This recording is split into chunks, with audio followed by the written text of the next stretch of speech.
मैं अकेला ही चला था मंदिर मगर लोग मिलते गए, कारवा बढ़ता गया। जरा प्रशांत किशोर। नमस्कार, आदाब। अगर आप थोड़ी शांति बना लेंगे तो आपको बात सुनने समझने में आसानी होगी। सबसे पहले तो इस उमस भरी गर्मी में, भरी दोपहरी में आप 2 घंटे से मेरा इंतजार कर रहे हैं, इसके लिए आपका तहे दिल से शुक्रिया अदा करता हूँ, खैर मकदम करता हूँ।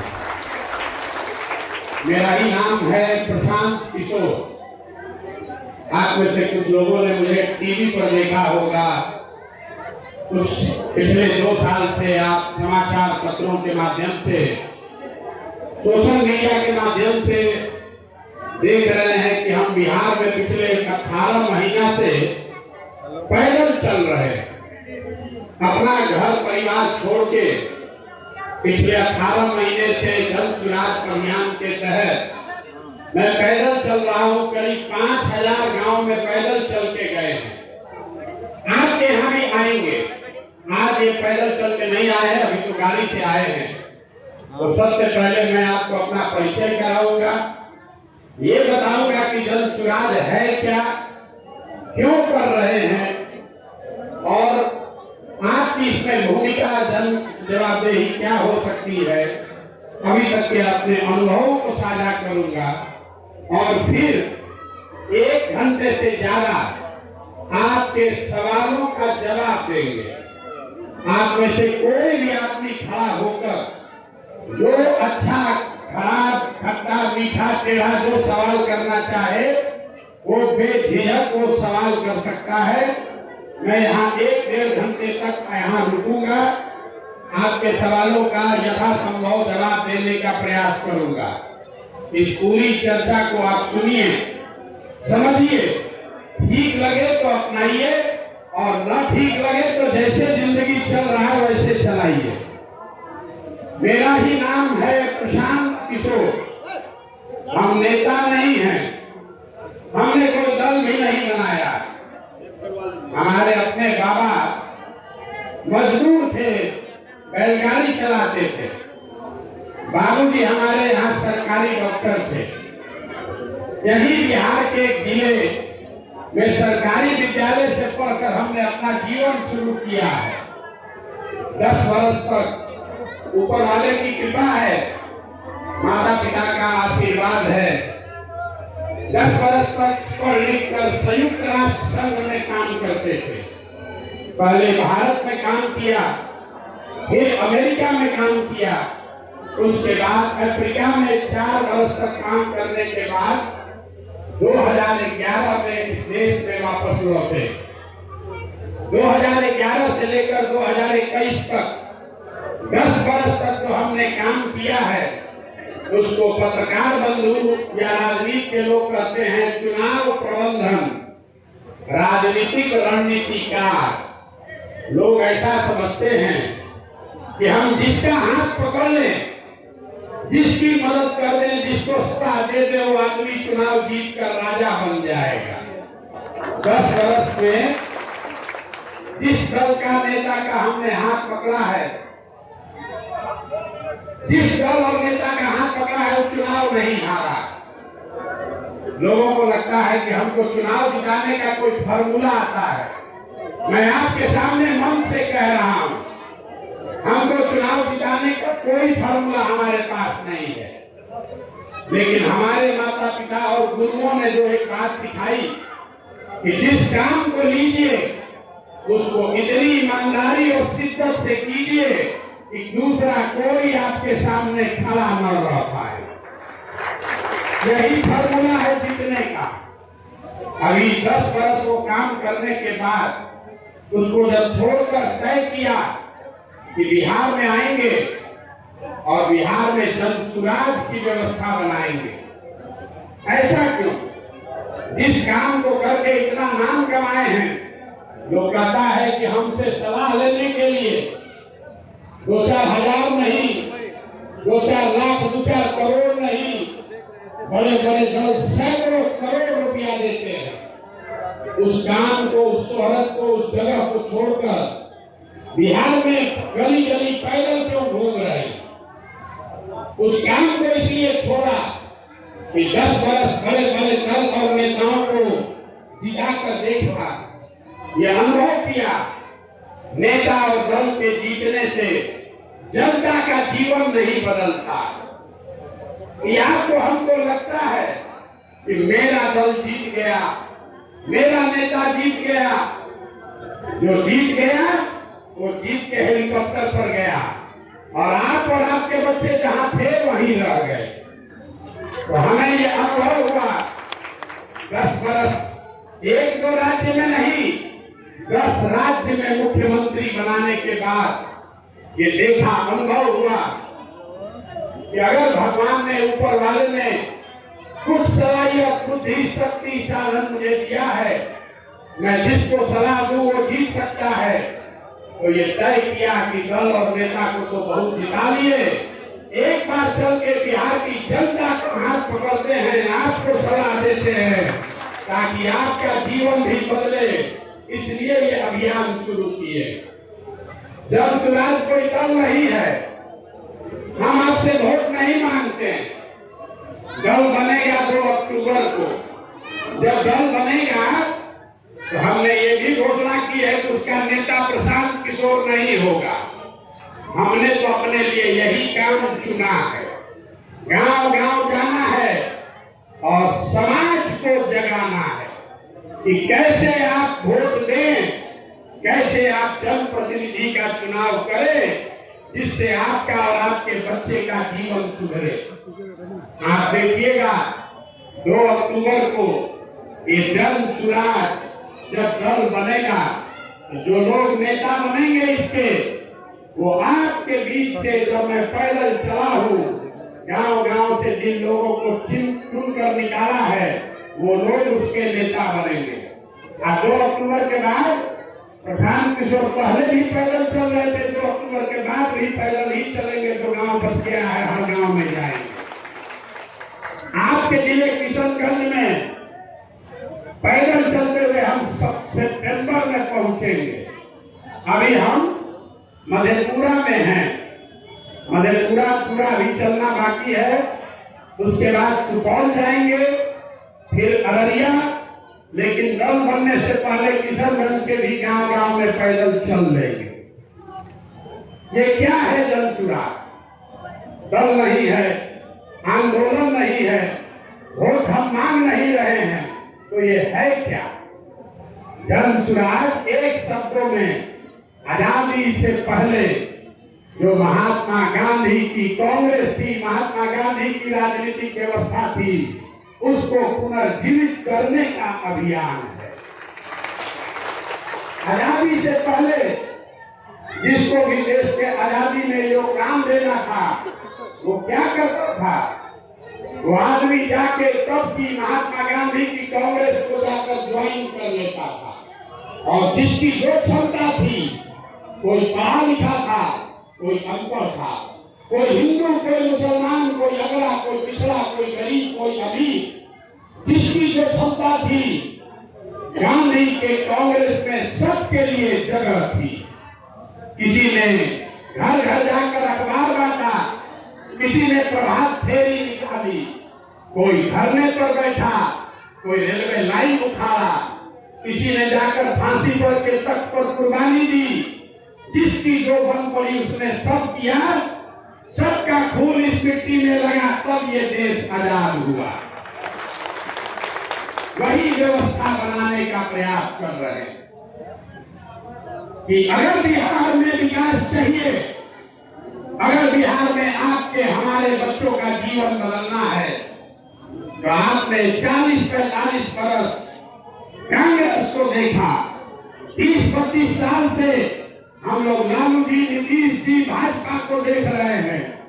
आपका और आपके बच्चों का जीवन नहीं सुधरा और प्रशांत किशोर वो व्यवस्था बना रहे हैं आपकी मदद से, जिसमें आपके बीच से लोगों को चुनकर निकाल रहे हैं और जिसको आप चुन लीजिएगा वही जन सुराज का उम्मीदवार हुआ और वही आदमी के पीछे उसी आदमी के पीछे पूरी ताकत, शक्ति, बुद्धि, पैसा अपना लगाएंगे और आपके आशीर्वाद से उसको जिता कर लाएंगे। यही है जन सुराज। अभी आप वोट देते हैं, आप प्रत्याशी नहीं चुनते। जिसको मोदी जी ने भेज दिया, जिसको लालू जी ने, नीतीश ने, राहुल गांधी ने भेज दिया, उसी में से आपको चुनाव करना है। किसी ने नहीं पूछा कि किशनगंज का, बहादुरगंज का उम्मीदवार कौन होना चाहिए। जन सुराज में हम ये व्यवस्था बना रहे हैं। हर विधानसभा क्षेत्र से कम 10,000 लोगों से बातचीत करके आपके कहने पर सबसे जो काबिल 5 अच्छे लोग हैं, उन 5 अच्छे लोगों को चुनकर निकालेंगे और उस 5 आदमी का नाम आपके बीच में जारी करेंगे चुनाव के 1 साल पहले, ताकि साल भर उस आदमी को आप देखिए, जांचिए, परखिए और फिर उस 5 में जो नंबर 1 पर आया वही हुआ जनता का उम्मीदवार, जन सुराज का उम्मीदवार। आपके पास पैसा नहीं है तो कोई बात नहीं। लोग कहता है भैया बात तो सब ठीक है, लेकिन बिहार में तो विकल्प नहीं है। उसी विकल्प को बनाने का ये प्रयास है। दल बने, विकल्प बने, लेकिन वो दल और विकल्प प्रशांत किशोर नहीं बनाए, उसको बिहार की जनता मिलकर बनाए। जो दल बने तो उसके नेता प्रशांत किशोर नहीं बने। दल का नेता वो बने जिसको बिहार के सब लोग मिलकर नेता बनाए। मैं इस दल का नेता नहीं हूँ, तो 2 बरस से कह रहे हैं, और 2 अक्टूबर को दल बनेगा तो आप देखिएगा, पेपर में पढ़िएगा, दल का नेता कोई दूसरा बनेगा। हमारी भूमिका कुम्हार की है। घड़ा कैसे बनता है? मिट्टी और चाक से। बढ़िया मिट्टी और चाक न हो तो बड़ा से बड़ा कुम्हार भी घड़ा नहीं बना सकता। तो हमारी भूमिका कुम्हार की है और गांव-गांव से आपसे मिलकर अच्छी मिट्टी और चाक ढूंढ रहे हैं, क्योंकि आप में वो ताकत है। आपके बीच ऐसे लोग हैं जिनमें वो ताकत है, समझ है, जिनको हम थोड़ा सा सहारा दे दें तो वो खड़ा होकर बढ़िया नेता बनेगा और अपने समाज के लिए कुछ करेगा। आपको कुछ नहीं करना है। आपके पास पैसा नहीं है तो कोई बात नहीं है। आपके जाति के ज्यादा लोग नहीं है तो कोई बात नहीं है।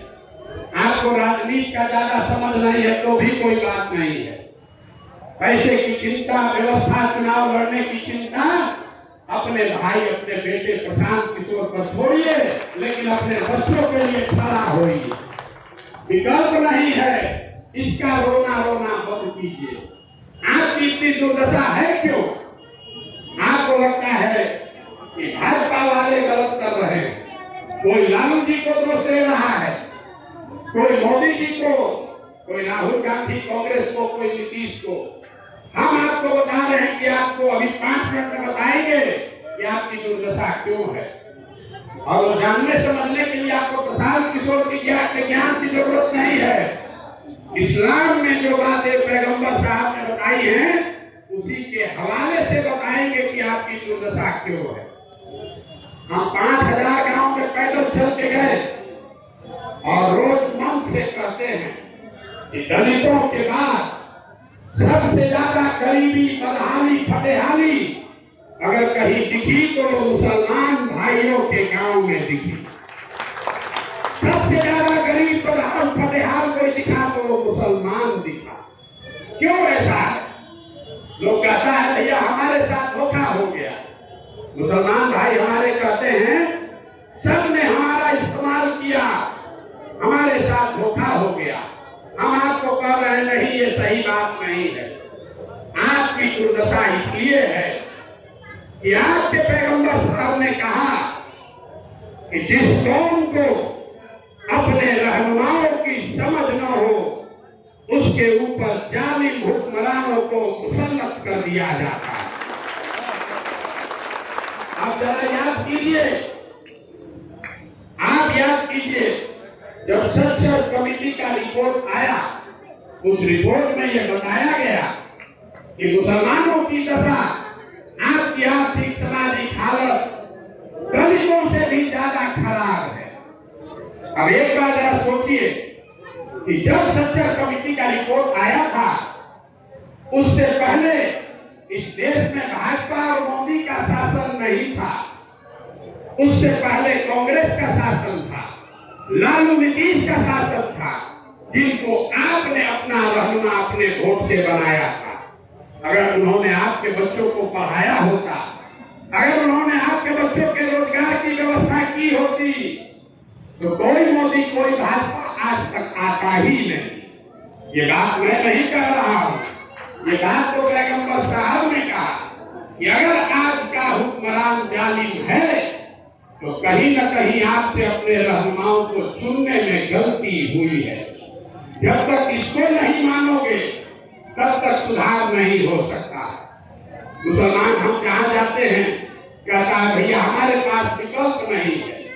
अगर विकल्प नहीं है तो आपको विकल्प बनाने से किसने रोका? 18% की आपकी आबादी है। इस राज्य में कम से कम 40 मुसलमान विधायक होने चाहिए। कितने विधायक हैं 19। ये चिंता का कारण नहीं है, ये तो सब आपको नेता आके बताता होगा। हम दूसरी बात बताएंगे। 19 विधायक मुसलमानों का है, ये चिंता का कारण नहीं है, क्योंकि मुसलमानों को टिकट नहीं मिला इसलिए विधायक नहीं है। चिंता का कारण ये है कि बिहार में 1650 मुखिया मुसलमान होना चाहिए, है 1200 से कम। 27,500 वार्ड सदस्य मुसलमान होने चाहिए, हैं 11,000 से कम। उसमें तो किसी दल के टिकट की जरूरत नहीं है। ये क्या दिखाता है? ये दिखाता है कि मुसलमान जो है वो अपने बच्चों को राजनीति में ला ही नहीं रहा है। आपको जद्दोजहद कर ही नहीं रहे हैं। आप सोच रहे हैं कि कांग्रेस हमारा जीवन सुधार देगी। कोई कह रहा है कि लालू तेजस्वी सुधार देंगे, कुछ लोग कह रहे हैं प्रशांत किशोर आए हैं ये सुधार देंगे।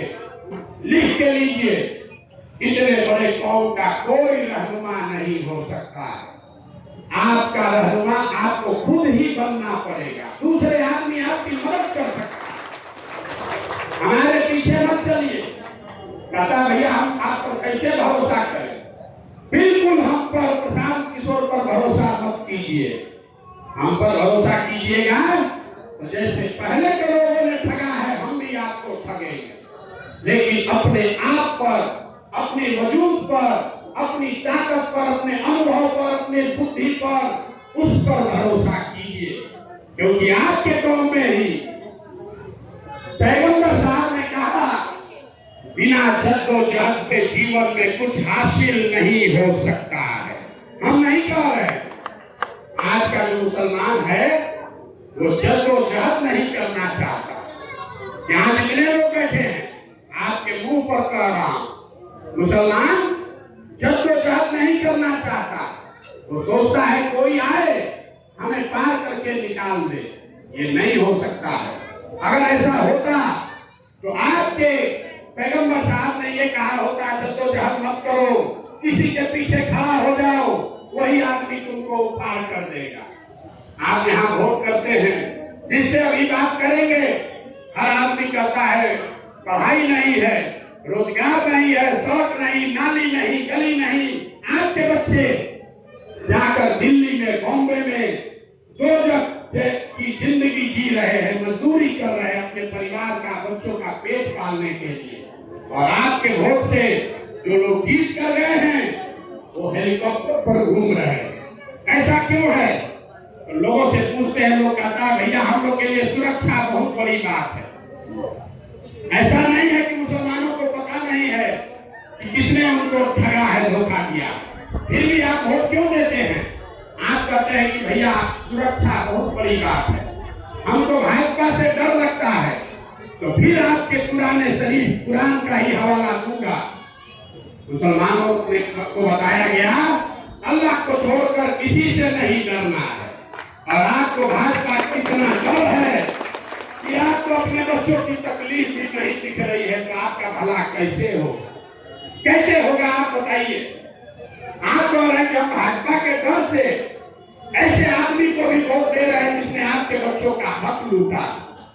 आप ऐसे आदमी को भी वोट दे रहे हैं जिन्होंने आपका 2 पीढ़ी आपको बर्बाद कर दिया। किसके लिए? डर के नाम, भाजपा से डर से। क्यों डरते? ये बात तो आपके कौम में जो बुनियादी बातें हैं उसके खिलाफ है।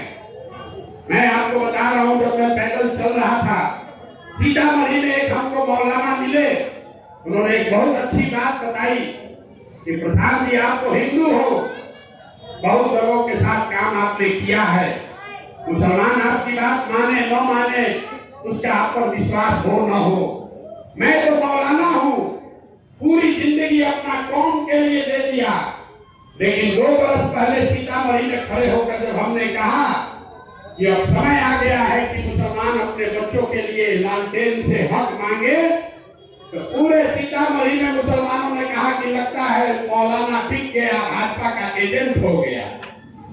ये आपकी दुर्दशा है मेरे भाई। आप खड़े होकर कह रहे हैं 18% का हक चाहिए।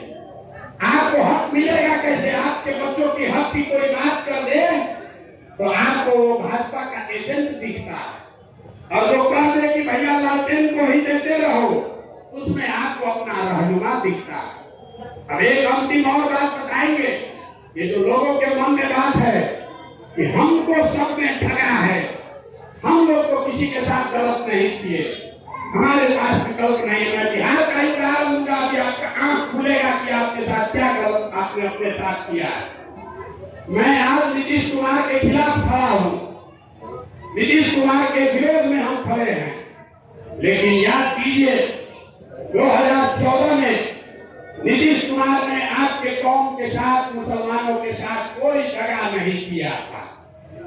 2005 से लेके 2014 के बीच में मुसलमानों के लिए नीतीश कुमार ने जितना हिंदुओं के लिए काम किया उतना मुसलमानों के लिए भी किया या करने का प्रयास किया। नीतीश कुमार ने 2010 में, याद रखिएगा, जब भी आपको लगे कि आपको सब ठग रहा है, आपको ईमानदार है, 2010 में इसी नीतीश कुमार ने नरेंद्र मोदी को बिहार में चुनाव में आने से मना कर दिया था, आने नहीं दिया था। 2012-13 में जब मोदी जी को भाजपा ने प्रधानमंत्री का चेहरा बनाया, उस समय नीतीश कुमार भाजपा से अलग होकर उन्होंने अपनी सरकार दांव पर लगाई। लेकिन वही नीतीश कुमार जब 14 में आपके भरोसे चुनाव लड़ने आए तो आपने मेरे भाई उनका साथ नहीं निभाया।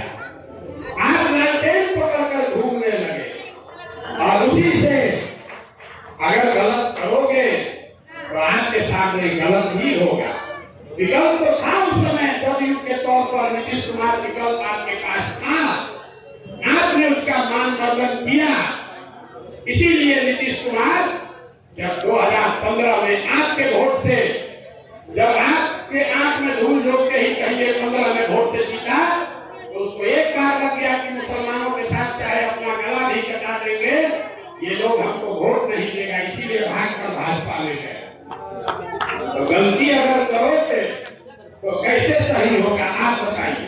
हम कोई मीठी बात नहीं बोलते, हमको लोग कह रहा है, मुसलमान को कहता है मुसलमान कम और जिनका लालटेन जल रहा है ज्यादा, ये भाजपा का एजेंट है। 2 सवाल मुसलमानों के हैं, अरे भाई इतना बड़ा अभियान चला रहे हैं, इनको मोदी काहे नहीं पकड़ रहा है, इनके पास इतना पैसा कहां से आता है?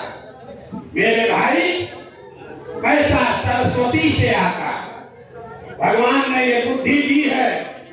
आप एक एमएलए एमपी बना देते हैं, आपका पार्टी चलने लगता है। आप 32 वर्ष से आरजेडी को, लालटेन को वोट देते हैं, आप में से बैठा हुआ किसी आदमी ने नहीं पूछा कि लालटेन के पास पैसा कहां से आता है। पैसा आता है इसी बिहार से, क्योंकि बिहार के बाहर आरजेडी नहीं है। आपके हमारे बच्चों का जो हक लूट कर ले सकते हैं, उसी पैसे से राजनीति करते हैं। और हमारा बनाया हुआ आज भी 1-2 नहीं, 6 राज्य में आज भी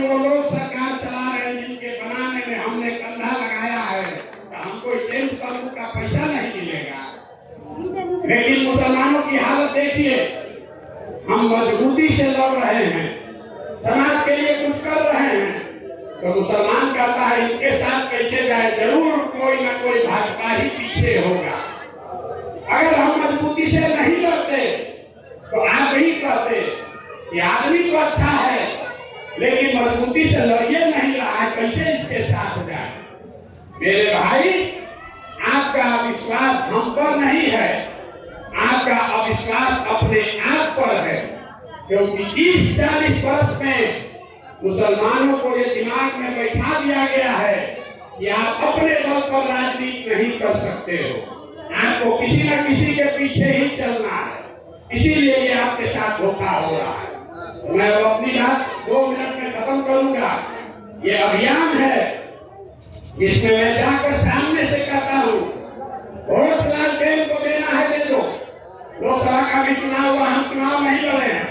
हमने मुसलमानों को कहा था लिख के ले लो, कोई हम उम्मीदवार नहीं खड़ा करेंगे, हम पर उंगली नहीं उठाना कि हमने हराने में मदद की है, जिताने में, लेकिन जिनके साथ आप खड़े हुए वो कोई नहीं जीता, और जो थोड़ा बहुत जीता भी है कोई मुसलमान का नाम लेने के लिए नहीं तैयार है।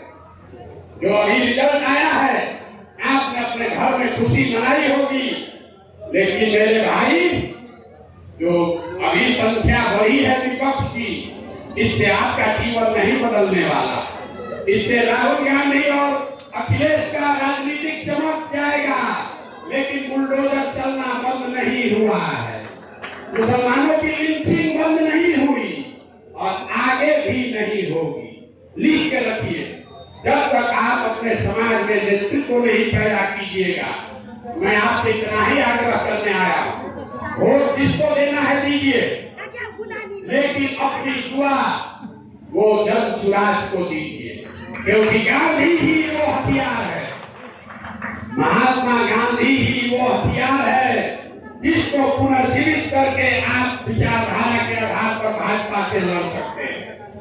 और दूसरी बात, वोट दिए दूसरे को दे दीजिए, दुआ आपने हमको दी और अपने बच्चों को हमको दीजिए। आपके बच्चे जो राजनीति में आना चाहते हैं, जो वार्ड सदस्य बनना चाहते हैं, जो मुखिया बनना चाहता है, जो विधायक बनना चाहता है, उसको टिकट नहीं मिल रहा है, उसके पास पैसा नहीं है, लेकिन ईमानदार और जज्बे वाला लड़का है, उस आदमी उस लड़के को मेरे हवाले कीजिए, अपने पैसे से उसको प्रशिक्षण भी देंगे और चुनाव भी लड़ाकर आपके बीच में दिखा कर देंगे। एक और अंतिम बात, आप यहाँ बंगाल के बिल्कुल बगल में ही रहते हैं, यही 20 किलोमीटर दूर पर बंगाल है। जब भी आपको लगे कि प्रशांत किशोर पर भरोसा करे कि नहीं, तो याद कीजिए पिछले 10 वर्ष में आपके और आपके कौम पर सबसे बड़ा संकट कब आया? आप पर एक ही संकट आया, इतना बड़ा था जिसमें आपके घरों की महिलाएं भी निकलकर बाहर धरने पर बैठी। वो था सीए एनआरसी का संकट। सीए एनआरसी कब रुका? सीए एनआरसी उस दिन रुका जिस दिन भाजपा को बंगाल में, तारीख नोट कर लीजिए, 2 मई 2021 को जिस दिन भाजपा को बंगाल में शिकस्त दी गई, उस दिन सीए एनआरसी रुका। तो जरा याद कर लीजिए, आप 5 बार का नमाज पढ़ने वाले, ईमान की बात करने वाले लोग हैं। जब बंगाल में लड़ाई लगी, जब दिल्ली के अपने लोग उनको छोड़कर भाग गए, तो देश में कौन आदमी है जो दिल्ली के मदद में खड़ा हुआ? लालू तेजस्वी, अखिलेश, राहुल गांधी बंगाल नहीं गए थे। यही लड़का प्रशांत किशोर गया था जिसने बंगाल में अपना कदम फंसाया। 2 बरस बंगाल में गांव-गांव में जाकर जो व्यवस्था बनाई, भाजपा को हमने कहा, जब पूरा देश कह रहा था कि भाजपा को 200 सीट आएगा बंगाल में, हमने कहा कि इनको 100 के नीचे अगर नहीं रोके तो जीवन में संन्यास ले लेंगे। हमने रोका भाजपा को कितने पर? 77 पर।